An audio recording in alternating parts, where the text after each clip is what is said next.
Vamos agora relaxar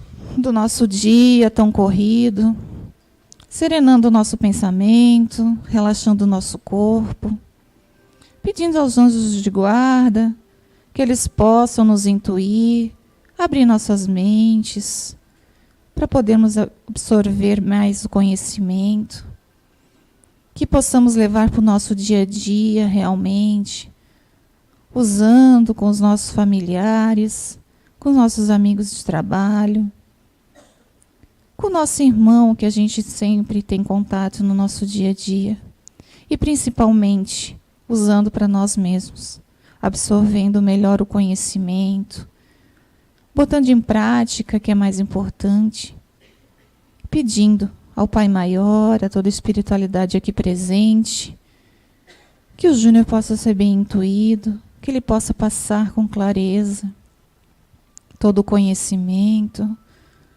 que o Robson possa fazer uma leitura esclarecedora e que possamos nós levarmos isso em nossas mentes e corações para o nosso dia a dia. Muito obrigada a toda a espiritualidade, ao mentor da casa, e damos por aberto mais uma palestra doutrinária. Que assim seja.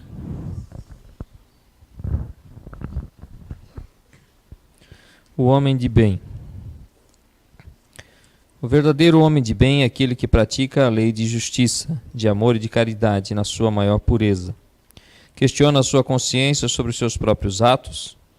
Perguntará se não violou essa lei, se não fez o mal, se fez todo o bem que podia, se negligenciou voluntariamente uma ocasião de ser útil, se ninguém tem queixa dele, enfim, se fez aos outros tudo o que gostaria que lhe fizessem. Tem fé em Deus, na sua bondade, na sua justiça e na sua sabedoria divina. Sabe que nada acontece sem a sua permissão e submete-se em todas as coisas à sua vontade. Tem fé no futuro, por isso coloca os bens espirituais acima dos bens temporais. Sabe que todas as alternativas da vida, todas as dores, todas as decepções são provas ou expiações e as aceita sem lamentações. O homem de bem, que tem o sentimento de caridade, de amor ao próximo, faz o bem pelo bem, sem esperar retorno. Retribui o mal com o bem, toma a defesa do fraco contra o forte e sempre sacrifica seus interesses à justiça. Encontra a satisfação nos benefícios que distribui, nos serviços que presta, nas alegrias que proporciona aos seus semelhantes, nas lágrimas que seca, nas consolações que leva aos aflitos. Seu primeiro impulso é o de pensar nos outros antes de si, acudir aos interesses dos outros antes de procurar os seus. O egoísta, ao contrário, calcula os ganhos e as perdas de toda a ação generosa. É bom, humano e benevolente para com todos, sem distinção de raças nem de crenças, pois vê irmãos em todos os homens. Respeita nos outros todas as convicções sinceras e não amaldiçoa quem não pensa como ele. Em todos os momentos, a caridade é seu guia, tendo como certo que aquele que prejudica os outros com palavras maldosas, que agride os sentimentos de alguém com seu orgulho e seu desdém, que não recua perante a ideia de causar um sofrimento, uma contrariedade, ainda que ligeira, quando poderia evitá-la, falta ao dever de amor ao próximo e não merece a clemência do Senhor. Obrigado, Robson. Boa noite a todos. Conduta cristã no dia a dia. Será que vale a pena isso? Tem alguma vantagem em se ter uma conduta cristã? O que é uma conduta cristã? O Robson bem acabou de ler, né? Conduta cristã é tudo aquilo que exorta ao bem, que nos leva a fazer o bem, que promove o bem para os que estão próximos de nós, para a comunidade e para nós mesmos como consequência. Mas nós nascemos assim? Ou será que isso pode ser treinado? A gente pode aprender a agir melhor a cada dia. Tem algumas coisas que nos impedem de fazer o bem? Nós somos livres para escolher fazer o bem ou fazer o mal? Né? São algumas perguntas que é importante que a gente faça como uma maneira de promover uma reflexão. E essa reflexão é importante que a gente faça com frequência. Porque nós somos hoje diferentes do que nós já fomos ontem. A gente está em constante mutação. Claro que uns se transformam de uma maneira mais rápida e mais positiva do que outros, mas o fato é que nós nunca somos iguais ao dia anterior. Porque o volume, as experiências que nós tivemos no dia, nesse dia que passou, ela nos transformou. Se não de uma maneira muito contundente, muito forte, mas ela contribuiu de alguma maneira. Fez com que eu pensasse de uma maneira diferente sobre determinadas pessoas, sobre determinadas atitudes, enfim. Fez com que eu observasse o que provoca, que reações provoca nas pessoas determinadas atitudes de outra pessoa. Um exemplo. Eu estava ontem, no trânsito. O trânsito é fantástico, né? Para a gente medir a febre, como se diz, né? Eu estava saindo de um estacionamento, uma moça nova, com um carrão enorme, novo também, estacionou bem na saída do estacionamento, mas ela estava encostando e eu estava saindo. Aí ela viu que ali ela não podia ficar porque ia trancar o caminho, né? Eu fiquei esperando. E ela ficou pensando assim, será que ele vai desistir? Porque ela demorou um tempo, né, para sair dali. E eu fiquei olhando. Aí ela ficou olhando também, até que resolveu dar uma ré. Ok. Eu saí e fiquei observando, ela botou no mesmo lugar de novo. Provavelmente, era aquela paradinha assim, né? É um minutinho só, porque eu vou ali buscar um documento e já estou voltando. O que é isso? Uma atitude egoísta, certo? Eu estou vendo o meu problema primeiro. O meu problema, ele é mais importante do que o problema dos outros. Os outros não têm urgência, a urgência que eu tenho. Porque já pensou, se eu não parar ali, naquele exato lugar, eu vou ter que andar uns 30 metros a mais. Assim não, eu atravesso, eu saio do meu carro, contorno, ando a calçada, pego o documento e volto. Mais fácil, né? Todo mundo vai entender isso. Todo mundo sabe que eu tenho que ir na academia daqui a pouco. Eu podia até dizer que a moça era bonita, mas não achei pela atitude. Né? E é isso mesmo que acontece, né? As pessoas ficam feias pelas atitudes. No trânsito a gente vê aos montes isso. E aí, serve como exemplo de atitudes cristãs, ou não, né? Mas o fato é que, à medida em que eu me conecto com isso, que eu quero, que eu desejo ter atitudes boas, que eu desejo contribuir com as pessoas, tudo que vá atrapalhar a vida, que vá impedir o bom andamento das coisas, eu devo evitar. Certo? Com isso, eu acabo sintonizando com isso, com essa frequência. Eu entro nessa frequência energética de servir, de contribuir, de ser um agente facilitador da vida das pessoas. Ah, mas tem coisas que não faz diferença, Júnior. Por exemplo, o trânsito está congestionado e eu dou a vez para alguém que vai passar ali. É um carro só, não fez diferença, não vai ter grandes consequências isso. Se eu passar direto, porque eu também estou com pressa, não vai fazer diferença, porque todo mundo faz assim. Aí é que está. São pequenos detalhes que não vão fazer uma grande mudança, mas é o hábito e é o grande detalhe está aí. No que eu estou vibrando? Eu estou olhando para as pessoas, querendo facilitar um pouco a vida delas, ou estou olhando só para mim? Um dia desse eu estava assistindo uma palestra da doutora Anete Guimarães, e ela lembrou de um estudo chamado O Teste do Marshmallow. E eu lembrei que eu já tinha visto isso é um estudo muito antigo, e aí eu fui, vamos rever de novo isso aí. Muito interessante. Alguém já ouviu falar no teste do marshmallow? Sabe o que é marshmallow?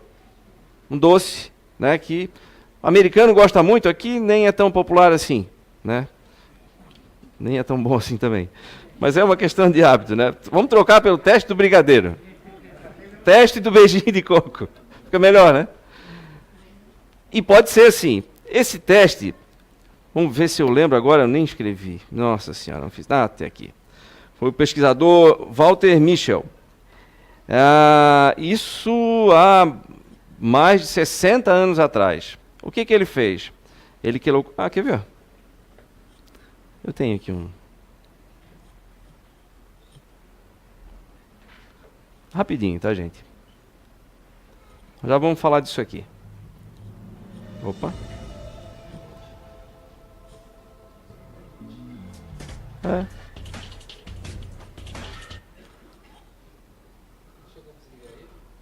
Não. Agora, viu? Aqui está aberta. Aí.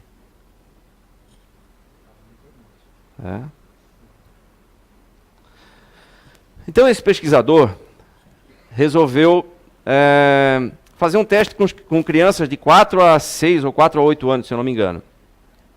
O teste consistia, eu ia mostrar aqui, mas vou explicando. Consistia no seguinte: ele colocava o doce, no caso o marshmallow, numa sala que só tinha uma mesa e uma cadeira e um espelho. Mas o espelho era falso. A criança achava que era um espelho, mas na verdade do outro lado eles ficavam observando. E aí alguém entrava na sala e dava um marshmallow, botava um marshmallow na frente da criança e dizia o seguinte: olha, esse marshmallow é teu, pode comer. Eu vou dar uma saidinha que eu tenho que fazer alguma coisa ali fora, e se eu voltar e você esperar eu voltar e não comer o marshmallow, eu te dou outro. Ok? Ok, pronto. E assim ele fez. E aí as crianças estavam ali se torturando, né? Algumas, né? Outras não, né? Outras já devoraram o marshmallow. Agora outras, tudo, cheiravam o marshmallow, apertavam o marshmallow, botava de volta. Teve criança que ficava olhando para o rodapé, para não olhar para lá. Outra olhava para baixo, a mesa estava aqui. É engraçado até olhar. A reação das crianças ali, fazendo de tudo, pegava na mão, botava na boca e largava de novo. Então... assim, é realmente engraçado, por isso que eu ia colocar aqui a cena, para vocês entenderem como é que era o teste ali. Mas, enfim, o fato é que algumas crianças comeram o marshmallow, não esperaram o retorno da pessoa ali, não?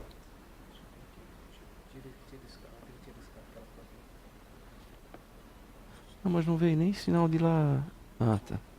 Ok. Ah, tá bom. Peraí que já vai voltar. Pronto, então vai aparecer a imagem. Eles tentavam.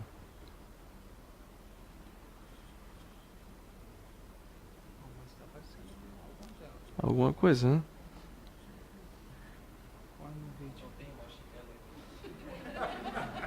Ó, ali na lojinha tem alguns doces. A gente pode. Mas eu vou precisar disso. Dá uma tentada aí. E eu vou escrevendo. Tirar o som. E aí, eles observaram que tinha... algumas crianças comeram e outras esperaram, então, pelo segundo marshmallow. Ok, parecia um teste bobo. Não fosse alguns resultados intrigantes. Mais tarde, com o passar do tempo, isso foi provocado, na verdade, por um jornalista, se eu não me engano, do New York Times, que disse que o professor Walter Mischel estava fazendo testes nazistas com crianças, testes dolorosos e tal. Aí, então, foram obrigados a se manifestar e mostrar o que era o teste. A dor era a dor de não poder comer o marshmallow. Era aquele sofrimento ali. Eles exageraram um pouco. Bastante. E aí, então, começaram então a prestar mais atenção de novo nos resultados dessa pesquisa, e já tinha passado algum tempo, e ela se estendeu por mais de 50 anos. Eles acompanharam um grupo, acho que se eu não me engano foi de 550 crianças, que passaram por esse teste, e acompanharam ao longo de mais de 50 anos, para saber o que tinha acontecido com aquelas crianças que não tinham comido marshmallow. Ou seja, aquelas crianças que haviam resistido. Agora já está em pedaço, agora não tem mais vídeo. E aí, olha só que interessante. Eles perceberam que aquelas crianças tinham um desempenho, eles observaram isso na fase de pré-adolescência, depois na fase jovem, adulta, e já meia-idade, enfim. Então eles perceberam já nas crianças, já na pré-adolescência, que elas tinham um desempenho escolar melhor, elas tinham um relacionamento social bastante superior também. O que mais? Eles eram menos agressivos e tinham mais facilidades em lidar com situações adversas. Depois, já na fase adulta, eles tinham, além dessas características, observaram também que tinham casamentos mais duradouros. Claro, se eram menos agressivos, né? Sabiam lidar com situações adversas com mais facilidade, presume-se que o casamento vai durar mais. Ok. Né? Para os meninos, eles aprenderam a dizer sim, senhora. Né? E aí viveram felizes para sempre. Posso tentar agora? Não é nem por esse aqui, gente, era pelo outro, que é de meio minuto. Ok. E aí, não aparece nada ali.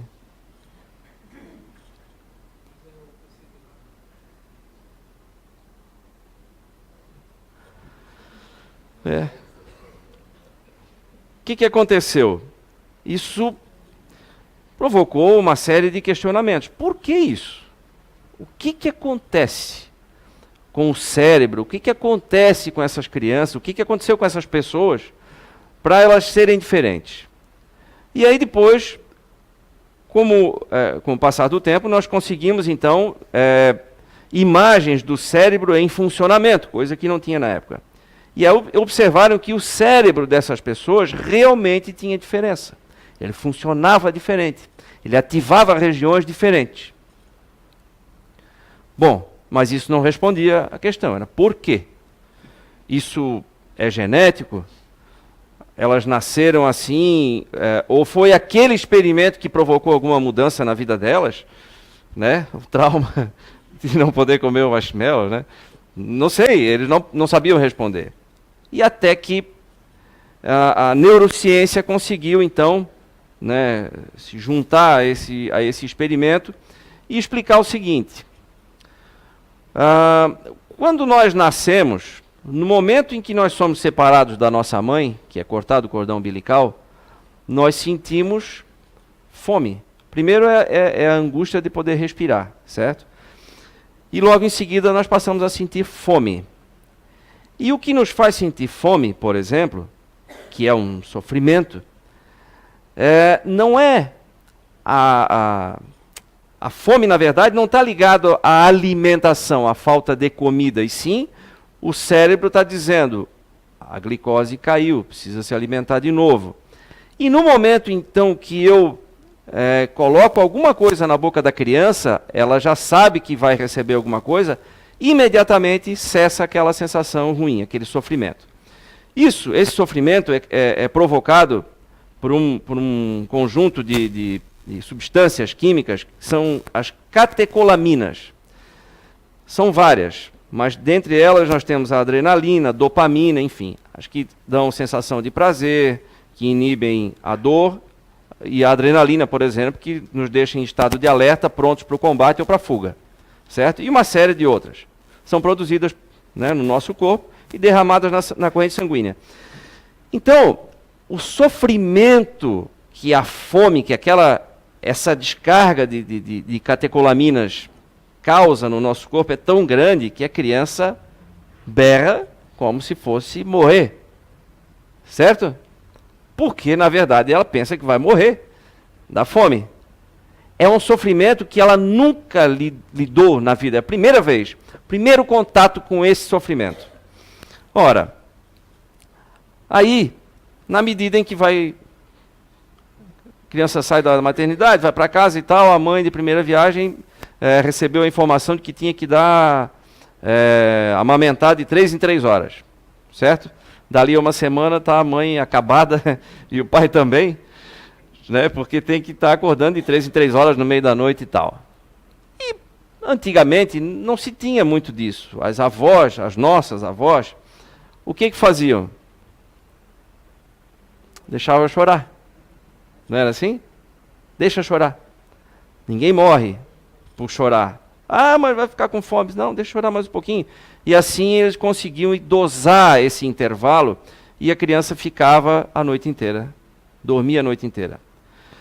Isso provocava um fenômeno chamado tolerância à catecolamina, que é uma coisa que a gente desenvolve à medida em que vai passando por essa situação. À medida em que a gente é exposto a isso, a gente vai desenvolvendo a tolerância às catecolaminas. O que acontece é que as crianças que nunca foram submetidas a esse teste, de ter que suportar esse sofrimento, estou falando da fome, mas tem outros. Elas vão ter um problema mais sério lá na frente. Por quê? Porque a nossa tolerância à catecolamina, ela vai aumentando à medida em que a gente vai envelhecendo. Então é importante que a gente tente anular esses efeitos o mais cedo possível. Então, fica a dica, né, para nós pais. Cada vez que uma criança quer alguma coisa, vamos falar já na fase de oral, na fase que ela consegue falar, exprimir os seus sentimentos, é importante que ela aprenda a lidar com esse sofrimento. Pediu, não tem que dar. Ou não especialmente na hora, né? Porque isso é um treinamento. Mais tarde, esses pesquisadores fizeram isso. Então foram ver se era possível treinar, e treinaram.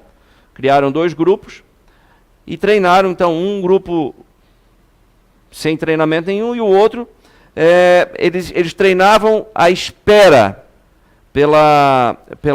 para resistir a essa tentação, a essa necessidade de satisfação imediata, ou de recompensa imediata.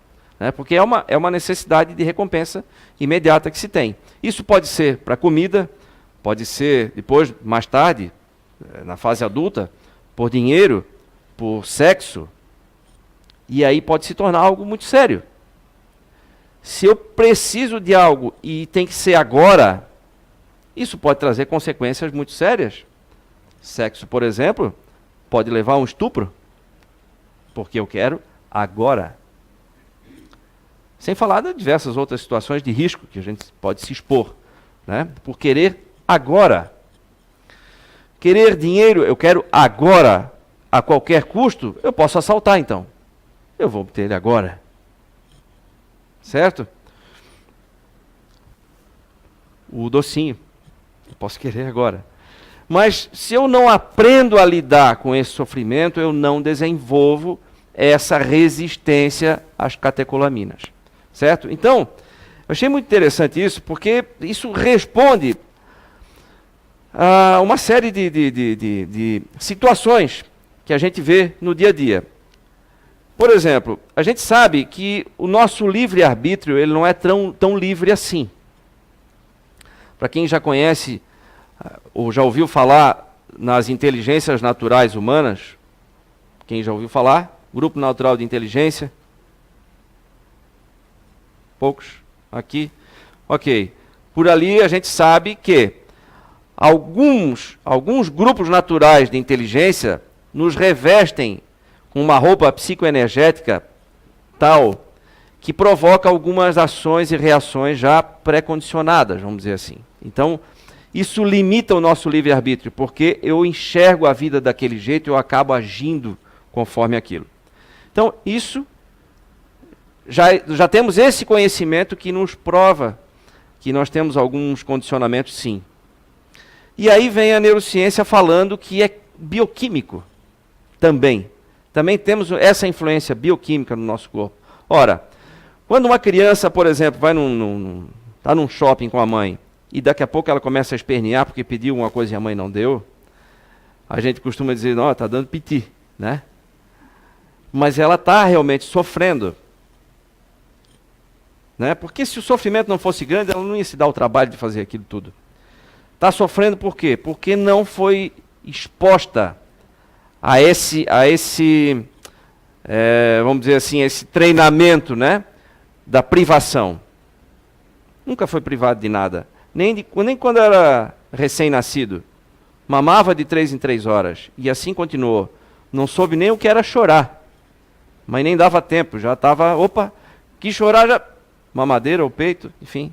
Põe a chupeta enquanto prepara a mamadeira e assim vai. Ganhava uns minutinhos ali. Então isso é muito sério e esclarecedor, né? Porque mostra que a gente precisa realmente se expor a algumas privações para aprender a lidar com isso. E a gente acaba lidando com isso de uma maneira melhor. Prova nesse estudo é que as crianças, os adultos, então, já em meia idade, tinham inclusive situação financeira melhor, mais estável, zero abandono escolar, zero, não é pouco, nem baixinho, zero abandono escolar entre as crianças que conseguiram resistir. Isso é uma coisa que chama atenção. Por quê? Nem todas as respostas foram dadas ainda, mas nos coloca para pensar. Então, algumas delas são essas aqui. É que essa descarga química no nosso corpo nos provoca um sofrimento muito grande que muitas vezes a gente não consegue tolerar. E aí o que acontece? Quando a gente não tolera essa descarga bioquímica no nosso corpo, a gente fica cego e fica surdo no momento em que a gente se depara com uma situação extrema. Por exemplo, um ataque terrorista. Eu quero salvar minha própria pele primeiro. E aí a gente vê, num ataque desses, a maior parte das pessoas morre o quê? Pisoteadas. Certo? Por quê? O desespero de salvar a própria pele. A pessoa não vê mais nada na frente, ela vê o seu próprio problema. A moça que estacionou lá na saída do estacionamento. Certo? Claro. São situações diferentes, mas viu o que é? Como é grave no dia a dia, são indicadores, na verdade, né? No dia a dia, eu achar que um minutinho, qualquer pessoa pode esperar por mim, e a gente pensa, e se a outra pessoa achar ruim ainda, como ela ficou olhando para mim, eu fiquei com uma cara de paisagem, talvez ela pensasse assim, tudo bem, pode ficar. Não, eu fiquei esperando, olhando. Eu deve ter ficado brava comigo, chateado. Pô, que incompreensível. Isso é uma pequena amostra, mas isso pode se multiplicar. Numa situação pior, né, numa situação de emergência, por exemplo, qual vai ser a reação? Se ali pensa que tudo gira ao seu redor, se uma pessoa que pensa que o mundo gira ao seu redor, que todo mundo tem que servi-la, como é que vai agir diante de uma situação de escassez, por exemplo, de água, como nós precisamos muitas vezes economizar água, escassez de alimentos, escassez de recursos financeiros, como a gente está passando agora, né, por esse momento. Como é que fica? Aí entra aquela frase popular, né? Farinha é pouca, meu pirão primeiro. Né? Salve-se quem puder. É assim que funciona? Não. Por quê? Porque nós somos herdeiros do que nós vamos deixar aqui. Se nós estimularmos o nosso bom convívio, se nós conseguirmos começar, pelo menos, a praticar a caridade, conseguirmos começar a pensar no outro, esse vai ser o mundo que nós vamos receber quando voltarmos aqui. Porque a gente vai voltar? Ou vai ser um mundo pior. Dá para entender a vantagem de se ter atitudes cristãs no dia a dia? O Sócrates dizia uma frase, até eu colei aqui, dizia o seguinte: se o honesto soubesse a vantagem de ser honesto, ele seria honesto ao menos por desonestidade. Porque ele perceberia, isso é uma vantagem, então eu vou ser honesto, né? E tem outra aqui que aí não achei o autor, que diz o seguinte: a ingenuidade é uma força que os astutos fazem mal em desprezá-la. Né? A ingenuidade é algo bom. Não é aquela ingenuidade de permitir que as pessoas nos trapaceiem a todo momento. Não. Mas é não ficar armado achando que todos vão trapacear também. E aí a gente deixa de viver, deixa de conviver bem com as pessoas, deixa de ser caridoso, porque está sempre com o pé atrás, ou os dois, sempre desconfiado. E aí, quando alguém te engana, eu sabia que eu não podia confiar em ninguém mesmo, e pronto. E aí aquilo serve de desculpa para viver, então, essa vida pequena. Uma vida medrosa. Ora, a gente sai de casa todo dia de manhã e a gente corre riscos. Se eu já sei que eu vou correr riscos, então vamos assumir isso aí. Eu vou correr risco de me decepcionar com alguém? Vou, mas só se eu me relacionar com alguém. Eu posso escolher não me relacionar com ninguém. Alguém consegue ficar sem se relacionar com alguém? Vai ter uma vida extremamente infeliz, né? O que é mais infeliz? Viver isolado ou levar uma ou outra decepçãozinha aqui e ali? E aí, quando a gente vai passando por essas situações, por essas adversidades da vida, como a gente já falou aqui, nós vamos treinando também o nosso organismo físico. Não é só o espírito que vai treinando, não é só o nosso psique que vai treinando. O nosso organismo vai aprendendo a resistir, por exemplo, a essa descarga bioquímica que a gente recebe em situações de estresse que nos causam sofrimento. Então eu passo a sofrer menos. Pode ver, tem pessoas que passam por tanta situação negativa na vida e aquilo já ficou tão banal, vamos dizer assim, que pronto, tudo bem. Tudo bem. A fome. Quer ver como a gente desenvolve a tolerância também? Quando a gente está com muita fome, mas não tem o que fazer.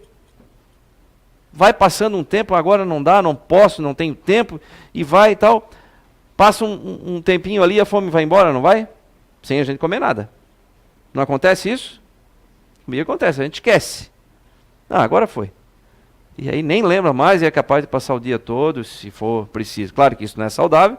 Não estou dizendo para passar fome aqui, aprender. Vamos treinar agora então. Vou passar fome. Aí quando está quase aprendendo, morre da fome.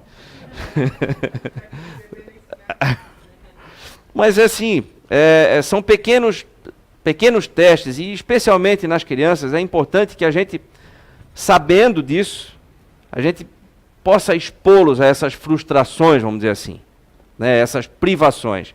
Isso faz parte de um treinamento que vai ser muito útil lá na frente para essas crianças. Então,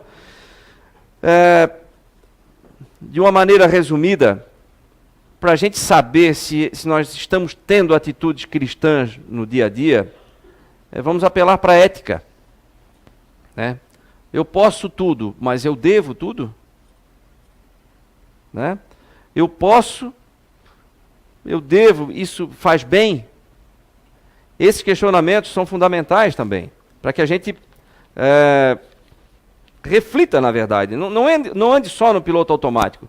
É muito comum as pessoas não quererem se angustiar mais com nenhuma decisão. Ora, se eu não me sinto mais angustiado com nenhuma decisão, será que é um bom sinal? Ou será que é porque eu estou distraído? Estou no piloto automático mesmo e pronto. A gente acha que está fazendo tudo certo, mas não está. Pode não estar. Né? Então, é fundamental. A angústia faz parte do processo de tomada de decisão. E a gente toma decisão o dia todo. Todo dia.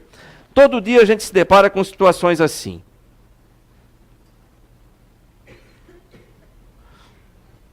Aqui uma estrada e ela se bifurca. Todo dia a gente tem decisões para tomar nesse sentido. Vou para a direita, vou para a esquerda, faço ou não faço, aceito ou não aceito, né? Enfim, digo o que eu quero dizer ou não digo, né? E aí muitas vezes é colocado uma pedra aqui no caminho, isso vira um obstáculo, eu sou obrigado a seguir para cá. Bom, o que acontece? Na maioria das vezes, ao invés de a gente enxergar que um novo caminho se abriu e ficar curioso por saber, curioso no bom sentido, né? Esperando que algo de bom esteja acontecendo, vá acontecer na nossa vida, eu fico reclamando do obstáculo. Só que a vida segue. Eu não paro, eu não posso ficar aqui parado. Ela vai seguindo. Ela vai seguindo, só que eu fico olhando para o obstáculo. Vamos supor que seja uma pedra, eu estou reclamando da pedra. Alguém colocou no caminho, e esse alguém é alguém mau. Né? Porque interrompeu, eu queria ir para a esquerda. Mas esquece que às vezes eu estava fazendo oração pedindo para que Deus me desse uma luz, para que eu pudesse mudar a minha vida. Eu não quero mais viver nesse inferno dentro de casa ou no meu trabalho. Eu quero algo novo, eu quero algo que me deixe mais alegre, mais feliz e tudo. E eu vivo pedindo a Deus e tal. E de repente, então, Deus mandou alguém colocar essa pedra no caminho. E aí eu fico xingando quem? Ele. Né? Vou xingar ele. Estou reclamando, mas certo, ele pensa, criatura, me pedisse tanto. Está aí, porque se eu fosse colocar uma setinha, uma plaquinha, vá pela direita, aqui é o melhor caminho, seja caridoso, né? Tenha atitudes cristãs no dia a dia e tal, tudo bonitinho. Não, ele queria vir para cá. Então põe uma pedra em forma de doença, né? Em forma de um desemprego, em forma de uma separação dolorosa. É uma pedra que foi ali, bloqueou aquele caminho. Chega, eu estou mostrando aqui, está tudo luminoso, cheio de plaquinha colorida, piscando, não quer ir, então põe a pedra aqui, ele é obrigado a ir. Mas a gente reclama. Então a gente reclama o quê? Isso aqui passou a ser uma frustração. Eu penso que isso aqui é uma coisa ruim, aí eu não sei lidar com isso. Eu fico o quê? Eu tenho atitude de criança mimada. Começa a dar piti, que nem a criança do shopping. Não é assim? A gente começa a reclamar da vida. Tudo acontece comigo, meu Deus do céu. O que eu fiz? Eu atirei pedra na cruz, só pode? Né? A gente ouve as pessoas dizendo, eu devo ter atirado pedra na cruz? Não pode ser. Gente do céu, está ali, os caminhos vão se abrindo, vão mostrando outras coisas, outras oportunidades, e ele não vê. Ele não vê, a gente quer reclamar. Por quê? Tem o condicionamento psicológico? Tem, mas tem muito de bioquímico também. Então vamos entender como é que o nosso corpo funciona, como é que o cérebro funciona, para a gente lidar melhor com isso. Né? Vamos nos expor mais a essas frustrações e a gente vai ficando bom nisso. Não é para acostumar e achar que a vida é só frustração, não. Né? Mas nós vamos aprender com isso, com toda certeza. A nossa vida passa a ser mais leve. Por quê? Porque o fardo diminuiu? Não, porque eu fiquei mais forte. Né? Então é isso. Vou encerrar por aqui, já entendi. Tem um recadinho aqui. Palestrante, amigo, seu horário de 35, 40 minutos. A presidente chegou lá, o ponteirinho está chegando, ok. Então, o vídeo fica para outro dia, tinha 2 vídeos aqui, que seria para fechar. Mas fica aí então a dica, gente. Vamos aprender a lidar com essas frustrações no dia a dia, para que a gente possa ser mais cristão, né? Entender que todas as pessoas têm necessidades, talvez maiores do que a nossa. Só um detalhezinho, assim, uma curiosidade, em alguns lugares, né? Vamos dizer, nos Estados Unidos, por exemplo, se alguém chegar correndo e furar uma fila no supermercado, ninguém reclama. Sabe o que eles dizem? Deve estar com algum problema sério para resolver. E todo mundo espera. Se fizer isso aqui, coitado, né? Mas é uma questão de percepção diferente, né?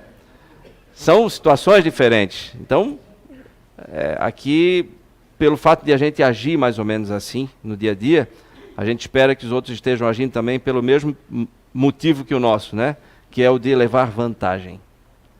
Ok? Vamos quebrar isso aí, para que no futuro a gente possa reencarnar aqui num país melhor, numa terra melhor, com uma convivência melhor entre as pessoas, e que essa terra melhor seja, em parte, herança nossa também. Ok? Obrigado.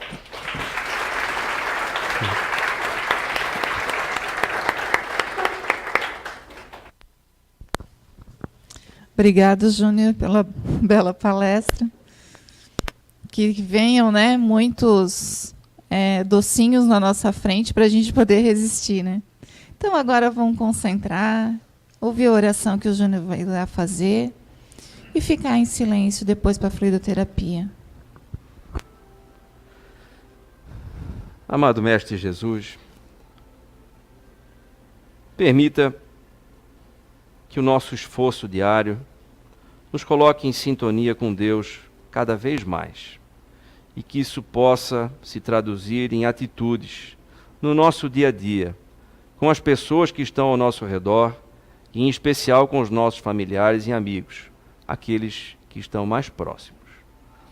Que possamos então levar para os nossos lares as boas energias desse ambiente que ficarão por algum tempo impregnadas em nós e que possamos então também impregnar os ambientes por onde passaremos com isso tudo de bom que se leva daqui.